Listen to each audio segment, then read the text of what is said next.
This is our 45th post-match interview of the season. How on earth do you describe what you've just witnessed? Yeah, it's tough. You just character the players, you know what I mean? Kept going. It wasn't our best day. We can certainly do things a lot better, but just stayed in it. Spoke to them at half time and spoke about the following. And it's days like today that, you know, from my first coaching journey, I couldn't turn around and say, you've got to do it for these fans. They've travelled in enormous numbers again at half time. You know, that's what we're talking about, making the fans proud, giving a great account of ourselves, and we felt our fan base would recognise that. But to win 4-3 in the manner we've done sends, you know, there looked like about 3,000 in there.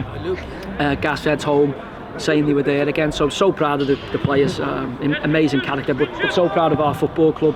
To travel in them numbers is special. How do you account for being 3-1 down, and how do you account for the comeback? What sparked it?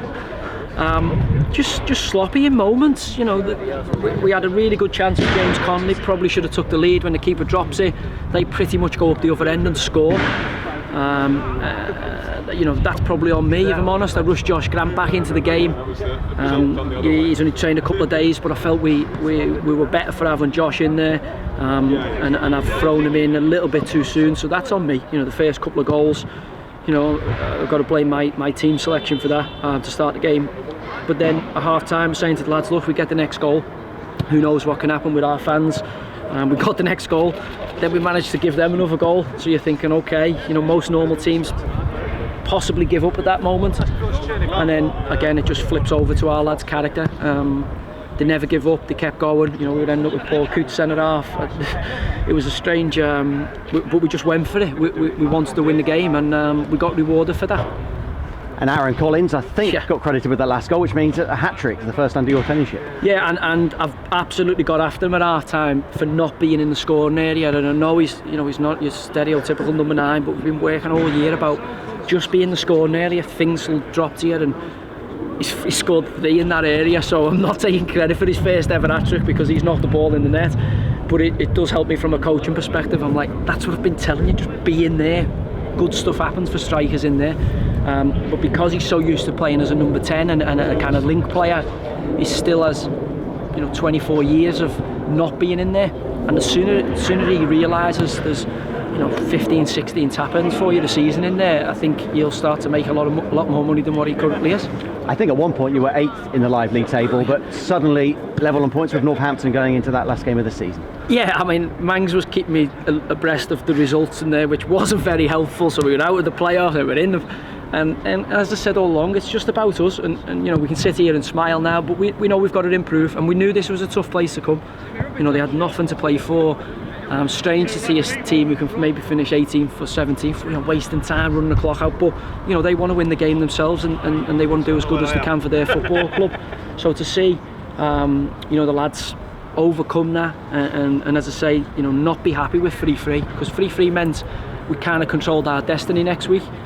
So it would have been easy to go, okay, that'll do us. You know, we've had a bad period in the game where we've conceded goals, and we're going to take the point and get out of here.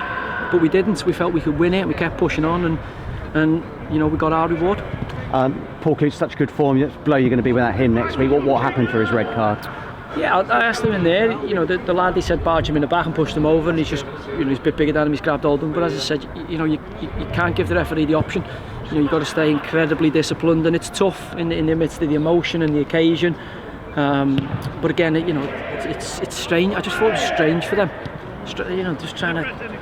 I don't know what they have to gain. You know, they're going on their holiday in 7 days' time, and you know, the season is finished, and you know, they're trying to get our lads sent off who could still, you know, have the semi-finals or playoffs or whatever. So, you know, we'll have to learn those lessons. Coote is disappointed in there, but you know, sitting right behind that, you've got 91 cap Glenn Whelan, who's been kicking his heels, desperate for an opportunity. So it's not like we're putting a 19-year-old kid in there. You know, Wheelo's done really well when he's gone in there, and you know, for me, gives us that option. You know, we might go that way, might not, might drop Billy in there and bring one of the wingers in. I thought Luke Thomas was superb when he came on today. Harry Anderson and Sammy Nick at right back and left back to finish. Paul Coote at centre half. It's not the way you plan it.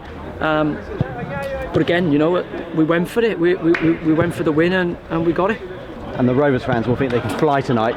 What a game to look forward to now against Scunthorpe, no matter what happens. Yeah, and again, I think the microcosm of our season was kind of encapsulated in that game. It really was, you know, from the ridiculous to the sublime, and the key for us was getting the 3 points, you know, whether that was a scabby 1-0 and or the most entertaining 4-3 probably in recent memory for some of the gas heads. And you know, they lifted me up, but I'm going, there's one to go, we're not like, can I get down? And someone's nicked me cap. I think my wallet went as well for my insurance. I had a Rolex on as well on that, and that's gone as well. So yeah, it's I'm just made up for them. You know, they come out in the numbers, and we spoke about, you know, Blackpool about this time last year. I was talking to you about giving them a team to be proud of, and I had to call it as it was, you know, calling a spade about what was going on at the club. And thankfully Weil and the guys believed in what I was talking about, and allowed me the time and the patience when we were struggling to you know, change the course of the club's trajectory. And as I say, without the 12th man there, without them fans, we're just another football club. And the fact that we've come to Rochdale 3 hours away or whatever it is, and the cost, and also we've got more fans in the stadium than the home team. You know, I've seen that before at Olympique Marseille, I've seen it before at Newcastle, but you don't see that in the 4th tier of English football. Like, you just don't.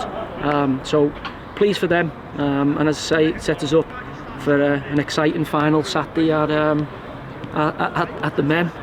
Soccer Saturday could be interesting in the last part of that game. Bring it on, thank you. Bring it on, yeah.